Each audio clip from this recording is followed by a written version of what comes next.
And the Oscar goes to...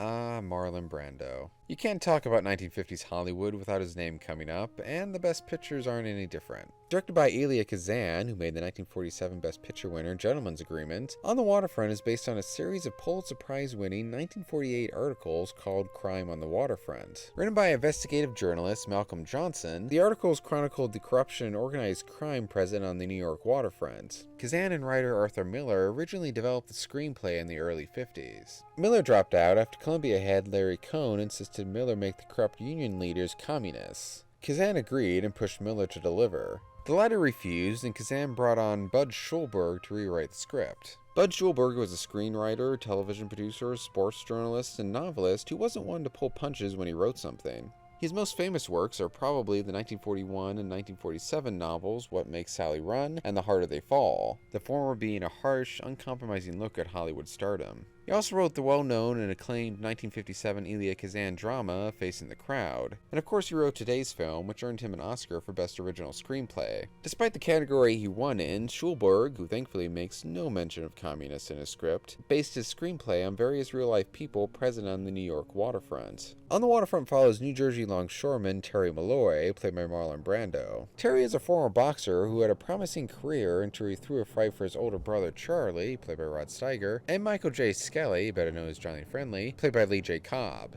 Friendly is a corrupt waterfront union boss with mob connections who abuses his position for money and power. The more educated Charlie works as Friendly's right-hand man.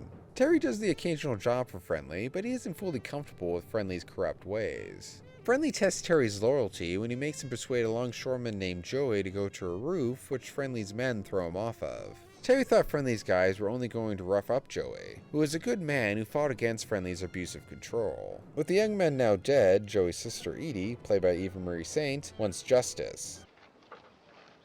Stay away from him! Stay away from him! Stay away from him! Edie, listen. Edie, time and faith. Remember, time and faith are great healers. Father, my brother is dead, and you talk about time and faith. My brother was the best kid in the neighborhood, and everybody said so. Listen, I'm in the church if you need me. You're in the church if I need you. Did you ever hear of a saint hiding in a church? I want to know who killed my brother! The local priest, played by Karl Malden, helps her by imploring the longshoremen to stand up and fight. Well, boys, get smart. I know you're getting pushed around, but there's one thing we've got in this country, and that's ways of fighting back. Now, getting the facts to the public, testifying for what you know is right against what you know is wrong. Now, what's writing to them is telling the truth for you. Now, can't you see that? Can't you see that? They are reluctant and prefer to be D&D, deaf and dumb. The Waterfront Crime Commission is investigating Friendly and the many murders he's connected to. The Commission's eyes are locked on Terry and what he knows about Friendly's operation. Meanwhile, Terry and Edie are falling for each other. Terry is torn between pursuing the relationship or telling Edie about his part in Joey's death, which could destroy their relationship. While she knows nothing of his involvement in the death of her brother, optimistic Edie does push Terry to testify against Friendly. Terry must choose between his brother and Friendly and the right thing to do. Over the years, most of you probably watched On the Waterfront on TV, VHS, or DVD in the 1:3:1 box aspect ratio. The film was actually a possible candidate for the first widescreen Best Picture winner. In the mid-1950s, studios were switching from the decades-long standard 1:3:1 format to 185 widescreen. Since not all movie theaters in the mid-50s had the time or the money to install widescreens, it was typical to shoot films open aperture. Basically, directors filmed scenes so that everything important remained in frame no matter how theaters projected the movie.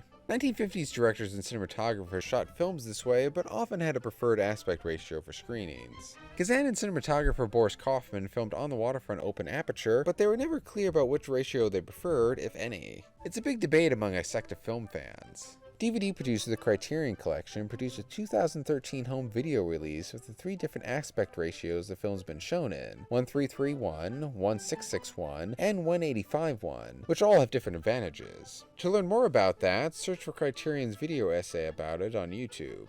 The uncertainty makes my life difficult. I prefer showing films the way they are intended, but I don't know which way that is in this case. Ultimately, I went with the 1:661, also known as the European ratio. It's a nice middle ground between the other two extremes. I tried to reach the Academy to determine if it has a standard projection ratio for the film, or if a particular version won Best Cinematography. I failed, but I looked at Eva Marie Saint's presentation at the 2018 Oscars. The Academy showed an On the Waterfront clip in the European ratio. So, with nothing else to go on, I'm using that version. But at this point, the correct way to watch is really up to you. Anyway, there was no better time for Brando to come along. He seems naturally inclined toward the 1950s teaching of the Actors Studio and the method acting style growing popular at that time. Brando's ability to strip away all acting and just be someone in the most naturalistic way possible meshed perfectly with the decade's move to prevalent outdoor photography and telling more human stories absent of all artifice and Hollywood touches. And on the Waterfront, he's raw, brutal, and gut-wrenching in his honesty and tragedy. Terry's story is one of missed opportunity, of a future he's lost due to his willingness to do what others around him want. It mirrors Joey's story a little bit. Joey was destined to be a hard, respectable worker, a good man who would do what he could for others by being kind, giving money to those in need, and fighting corruption. Then those close to him ripped all that away, and nothing was left but memories and thoughts of what could have been. The only difference for Terry is it's he, and not those who care about him, who must live with the regret. Remember that night in the garden you came down my dressing room and said, "Kid, this ain't your night. We're going for the price on Wilson." You remember that? This ain't your night. My night, I could have taken Wilson apart. So what happens? He gets the title shot outdoors in a ballpark, and what do I get? A one-way ticket to Palookaville. Well, I had some bets down for you. You saw some money. You don't understand. I could have had class. I could have been a contender. I could have been somebody instead of a bum. Terry is burdened with the heavy loss of his future throughout the whole film. He's drifting through life as a cynical man who only looks after himself. His story transforms into one of redemption, where he stops being a bum, as he would call it, and stands up to do something great. Because it's never too late to do that. Edie offers him a future and he grabs it. Brando never missteps and plays every step of the transition without fault. Brando won his first Oscar for this role in an upset win, and he deserved every bit of it. He's supported by a great cast, namely Karl Malden, Lee J. Cobb, and newcomer from television Eva Marie Saint, who won Best Supporting Actress for her film debut. They match Brando's intensity and refuse to pull back any of their characters' unrestrained emotions. They're what give the film its true power, to punch you in the gut with its message. That being, it's the job of everyone to stand up and fight. Otherwise, we're all at fault. You want to know what's wrong with our waterfront? It's the love of a lousy buck. It's making love of a buck, the cushy job, more important than the love of man. It's forgetting that every fella down here is your brother in Christ. But remember, Christ is always with you. Christ is in the shape-up, he's in the hatch, he's in the unit. He's kneeling right here beside Dugan. And he's staying with all of you. If you do it to the least of mine, you do it to me.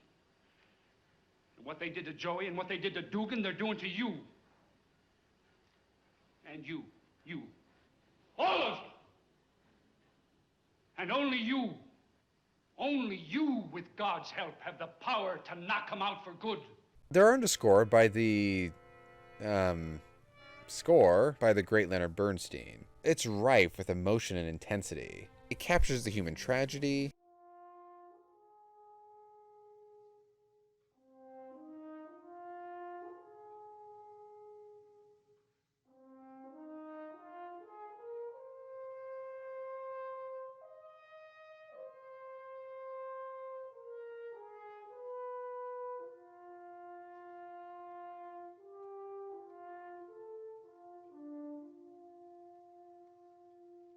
the sadness and loss,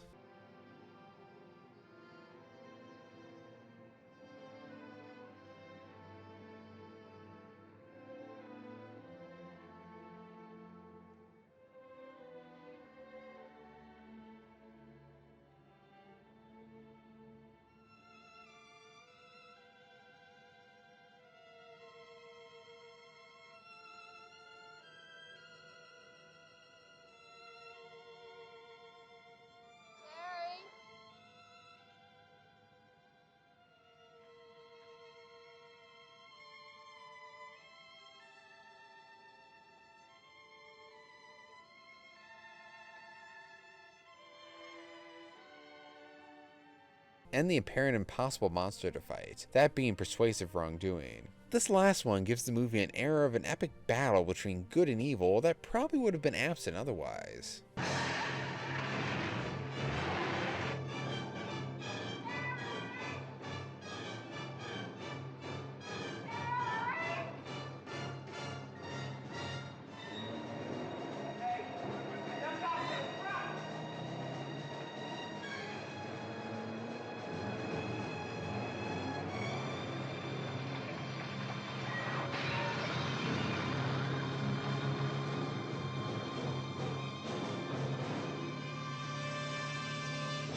The location work gives the film a presence and authenticity with a tough, grizzled, violent, lived-in texture impossible with previous studio-bound Hollywood films. The New Jersey waterfront is almost a character in and of itself. That Kazan captured it in such a real way drives home the film's messages. Because it feels like you're almost watching a documentary about real problems in your country, in your state, in your city, in your neighborhood, on your doorstep, happening in front of your very eyes. Kazan plays out these problems and events much like his actors and crew do, harshly, with none of the Hollywood glamorizing or polish seen in almost every one of these Best Picture winners so far. He delivers us into a cold world of brutality, savagery, cruelty, and inhumanity.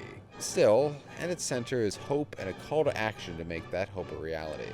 On the Waterfront is an amalgamation of every film department, the actors, composer, location managers, director, and more, coming together and creating perfection. They brought audiences a film that says it's never too late for us to turn our lives around and do good, and we can work together to do that good, because together we have strength. On the Waterfront leaves you with those ideas, and they will stay with you for a long time.